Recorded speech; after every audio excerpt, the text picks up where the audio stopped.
આપણે નવું ચેપ્ટર શરૂ કરી રહ્યા છે જેનું નામ છે પ્રત્યાવર્તી પ્રવાહ એટલે કે ઓલ્ટરનેટિંગ કરંટ. બરાબર. આ ચેપ્ટર બોર્ડમાં 6 થી 7 માર્ક્સનું પૂછાતું હોય છે અને બહુ જ સારું અને ઇઝી ચેપ્ટર છે. પ્લસ કે આની અંદર મેથેમેટિકલ ઇક્વેશન્સ વધારે છે, એટલે જે લોકોને મેથ્સનો અણગમો હોય છે એ લોકોને વધારે ધ્યાન આપવાની જરૂર છે. પહેલો ક્વેશ્ચન આપણે આજે શરૂ કરી રહ્યા છીએ.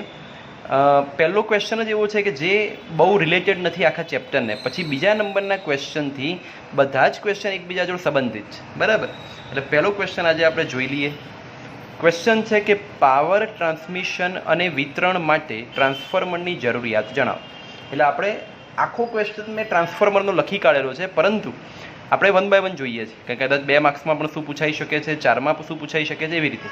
એટલે પહેલાં આપણે આટલું જ જોઈશું કે ભાઈ પાવર ટ્રાન્સમિશન અને વિતરણમાં ટ્રાન્સફોર્મરની શું જરૂરિયાત છે. સૌથી પહેલાં તમને બધાને ખ્યાલ છે કે ભાઈ ટોરેન્ટ પાવરમાંથી જે પણ વિદ્યુત ઉત્પન્ન કરવામાં આવે છે એને દૂર સુધી મોકલવામાં આવે છે. એટલે કે સપોઝ અહીંથી 10 કિલોમીટર હોય, 20 કિલોમીટર હોય, 500 મીટર હોય, તો આપણે કેબલ દ્વારા આખો પાવર ટ્રાન્સમિટ કરતા હોઈએ છીએ. પણ તમને બધાને ખ્યાલ જ હશે કે દરેક કેબલ દુનિયાની બધી જ વસ્તુની અંદર પોતાનો આંતરિક અવરોધ હોય. અને જ્યાં જ્યાં આંતરિક અવરોધ હોય ત્યાં પાવર લોસ થાય ને થાય જ. તમે વિચારો કે અહીંથી 10 કિલોમીટર દૂર કેબલ દ્વારા આપણે પાવર મોકલીએ અને કેબલના આંતરિક અવરોધના કારણે પાવર લોસ થાય, તો જ્યાં જે ઘરની અંદર 10 કિલોમીટર દૂર જે ઘરની અંદર જેટલો પાવર જોઈએ એટલો મળી શકતો નથી, ઘણો ઓછો થઈ જાય છે. એટલા માટે જ્યાં 10 કિલોમીટર દૂર જ્યાં કોઈ ઘરની અંદર કે સોસાયટીની અંદર એ પાવર પહોંચાડવામાં આવે એના પહેલાં ટ્રાન્સફોર્મર લગાવવામાં આવે છે. હવે તમને બધાને કદાચ જોયું હોય ને તો તમે કદાચ તમારા ઘરની આસપાસ જોજો કે 2 મોટા થાંભલાની વચ્ચે એક મોટું હશે, અરાઉન્ડ બહુ જ ફ્રીજ કરતાં પણ મોટી સાઇઝનું, એને ટ્રાન્સફોર્મર કહેવાય. ટ્રાન્સફોર્મર શું કરે તો જે પેલો કેબલ દ્વારા જે લોસ થયો હતો ને એ લોસ તો થાય જ, લોસને આપણે ઘટાડી શકવાના નથી, પરંતુ જે વોલ્ટેજ ઘટી, ઉદાહરણ લઈ લો, ચલો ધારો કે 220 વોલ્ટ એસી ટોરેન્ટવાળા ઉત્પન્ન કરે અને 10 કિલોમીટર દૂર પહોંચતા એ 210 થઈ ગયા, તો 10 વોલ્ટ ઘટી ગયા. કોના કારણે? તો કેબલના આંતરિક અવરોધના કારણે. તો એ ટ્રાન્સફોર્મર શું કરશે? એ વોલ્ટેજને વધારી આપશે, એટલે પાછા 220 કરી આપશે. એટલે તમારા ઘરની અંદર કોઈ પણ ડિવાઇસને કશું નુકસાન ના થાય અને સારી રીતે ચાલી શકે. ઓકે. સો આ પહેલો ક્વેશ્ચન હતો જે 2 માર્ક્સમાં પૂછાઈ શકે છે કે પાવર ટ્રાન્સમિશન અને વિતરણ માટે ટ્રાન્સફોર્મરની જરૂર. ચલો એકવાર વાંચી લઈએ. પાવર સ્ટેશનમાં ઉત્પન્ન થતો પ્રવાહ P = VI ને ખૂબ જ દૂર પથરાયેલા કેબલ નેટવર્કમાં પસાર કરીને દૂર આવેલા વસવાટો અને ઉદ્યોગમાં પહોંચાડવામાં આવે છે. પરંતુ કેબલને પોતાનો આંતરિક અવરોધ R હોય છે, તેથી વિદ્યુત પ્રવાહ પસાર થવાથી I²R જેટલો પાવર લોસ થાય છે. તેથી ઉર્જાની બચત કરવા માટે ઉર્જાનો વ્યય ઘટાડવો અત્યંત જરૂરી છે, જે શક્ય નથી. એ કેબલનો આંતરિક અવરોધ તો હોય જ અને ઉર્જાનો વ્યય તો થાય જ, એ ઘટે નહીં. તેથી પાવરનો વ્યય થયા વગર વસવાટના સ્થળે એસી વોલ્ટેજને વધારી કે ઘટાડી શકાય છે, જે માટે વપરાતા ઉપકરણને શું કહેવાય? ટ્રાન્સફોર્મર. એટલે ટ્રાન્સફોર્મર તમારા ઘરની નજીક હોય, 2-3 સોસાયટીઓની વચ્ચે, જ્યાં વોલ્ટેજને અપ કે ડાઉન કરી શકાય. એ કોણ કરી આપશે? ટ્રાન્સફોર્મર. ઓકે. નેક્સ્ટ ક્વેશ્ચન જે છે એ છે ટ્રાન્સફોર્મર એટલે શું, તેનો સિદ્ધાંત જણાવો. બરાબર. અને તેની સમજૂતી આપો. ચલો આપણે એ જોઈશું. સૌથી પહેલાં એનો સિદ્ધાંત શું છે? તો વિદ્યુત ચુંબકીય પ્રેરણના સિદ્ધાંત પર કામ કરે છે. હવે એકચ્યુઅલી વિદ્યુત ચુંબકીય પ્રેરણ આપણે લાસ્ટ ચેપ્ટરમાં આવી ગયેલું છે, એટલે તમને બધાને ખબર હોવી જોઈએ. હવે આની સંજ્ઞા છે. હવે સંજ્ઞામાં શું છે? તો આ જે છે એ આટા જ વાઇન્ડિંગ્સ કહેવાય એને. બરાબર. વાહક તારનું ગૂંચળું. અને આ પણ એક વાહક તારનું ગૂંચળું છે. આ બાજુ હોય એને પ્રાઇમરી વાઇન્ડિંગ કહેવાય, આ બાજુ હોય એને સેકન્ડરી વાઇન્ડિંગ કહેવાય. ગુજરાતીમાં પ્રાઇમરી વાઇન્ડિંગને પ્રાથમિક ગૂંચળું કહેવાય છે અને સેકન્ડરી વાઇન્ડિંગને ગૌણ ગૂંચળું કહેવામાં આવે છે. બરાબર. વચ્ચે આ 2 લાઇન છે, એનો મતલબ છે કંઈક. એ 2 લાઇન કેમ રાખવામાં આવી છે? કારણ કે એવું કહેવામાં આવે છે કે પ્રાઇમરી વાઇન્ડિંગ અને સેકન્ડરી વાઇન્ડિંગ ફિઝિકલી જોડાયેલા નથી, પરંતુ લોજિકલી જોડાયેલા છે. ફિઝિકલી એટલે કે કોઈ વાયર દ્વારા જોડાયેલા નથી, પરંતુ લોજિકલી એકબીજા જોડે કનેક્ટેડ છે. એટલે કયું ચેપ્ટર જે હતું, ચેપ્ટર નંબર 6, એના પરથી જ કન્સેપ્ટ લીધેલો છે. એટલે આ હતો એનો સિમ્બોલ, સંજ્ઞા, જેમાં પ્રાઇમરી વાઇન્ડિંગ એટલે આટાની સંખ્યા, આટા છે, વાહકતાનું ગૂંચળું છે, અને આ બાજુ એને ગૌણ ગૂંચળું કહેવાય. હવે ટ્રાન્સફોર્મરના કુલ 3 કાર્યો છે. પહેલું કાર્ય છે સ્ટેપ અપ ટ્રાન્સફોર્મર. એટલે આમાં કંઈક એવું મોડિફિકેશન કરીશું જેથી કરીને સ્ટેપ અપ કરશે. અપ એટલે વોલ્ટેજને વધારશે. બરાબર. એ જોઈએ આપણે.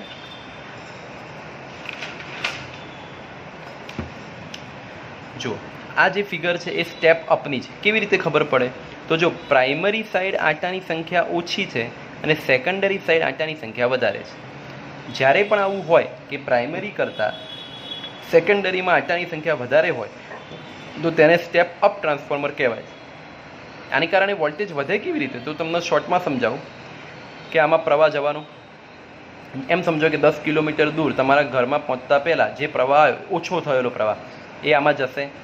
એ પ્રવાહ વાઇન્ડિંગ્સમાં જવાથી ફ્લક્સ ઉત્પન્ન થશે અને લાસ્ટ ચેપ્ટર પરથી જે ફ્લક્સ છે આમાં લિંક થશે. આ રીતે શેમાં થશે? સેકન્ડરીમાં. પણ સેકન્ડરીમાં આંટાની સંખ્યા વધારે હોવાથી વધારે ફ્લક્સ લિંક થશે. એટલે વધારે આંટાની સંખ્યા હોવાથી વધારે ફ્લક્સ લિંક થશે અને વધારે EMF ઉત્પન્ન થશે. એટલે કે અહીં જે વોલ્ટેજ છે એના કરતાં અહીં વધારે વોલ્ટેજ આવશે.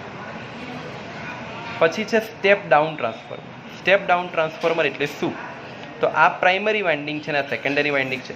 સ્ટેપ ડાઉનમાં ઊંધું હોય, પ્રાઇમરી વાઇન્ડિંગમાં આંટાની સંખ્યા વધારે હોય જ્યારે સેકન્ડરીમાં આંટાની સંખ્યા ઓછી હોય છે. આમાં પણ સેમ કન્સેપ્ટ કે જેવો તમે પ્રવાહ આપો છો આમાં ગુંચરામાં જશે, ફ્લક્સ ઉત્પન્ન થશે અને એ ફ્લક્સ આમાં લિંક થશે. પણ અહીં આંટાની સંખ્યા ઓછી હોવાથી ઓછો ફ્લક્સ લિંક થશે એટલે EMF પણ ઓછો થશે. એટલે કે આમાં અહીં જે વોલ્ટેજ હશે એના કરતાં અહીં ઓછો વોલ્ટેજ મળશે, જેથી આને શું કહેવાશે? Step down transformer. ત્રીજો કેસ છે એ છે આઇસોલેશન ટ્રાન્સફોર્મર. આઇસોલેશન એટલે કે જ્યાં આંટાની સંખ્યા સમાન હોય.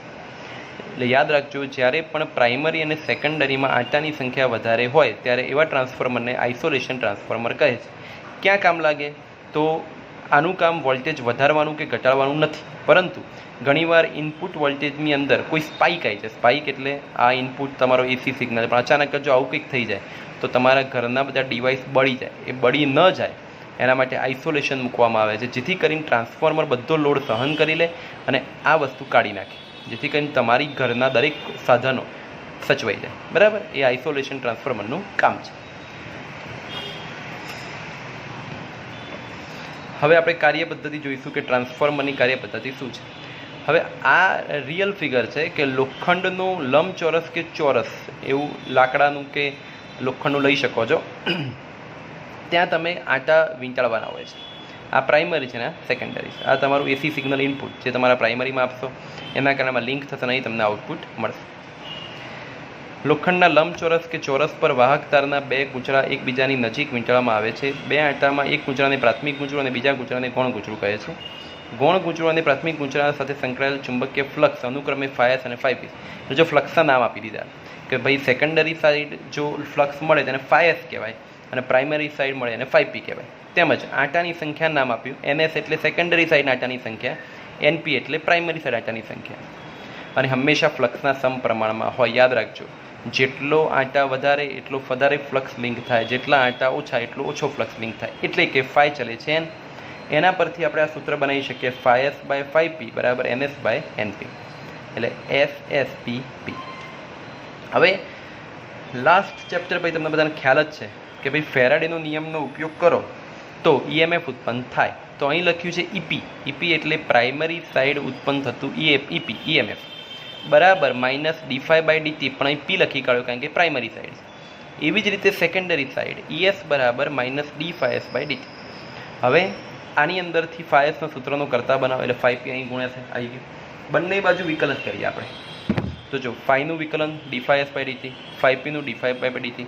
હવે dφs/dtની જગ્યાએ તમે ES લખી શકો અને dφ/dtની જગ્યાએ EP લખી શકો. માઇનસ બંને બાજુથી નીકળી જશે. હવે EP પાછું લાવીએ નીચે આ બાજુ, તો ES/EP બરાબર NS/EP. આ તમે નવું ડિરાઈવ કર્યું. આના પરથી શું શીખવા મળે કે EMF પણ આંટાની સંખ્યા જોડે સમપ્રમાણમાં છે. એટલે જો ત્રણ વસ્તુ એકબીજા જોડે સમપ્રમાણમાં થઈ, ફ્લક્સ, આંટાની સંખ્યા અને EMF, એટલે બધા સમપ્રમાણમાં છે, 3 યાદ રાખજો.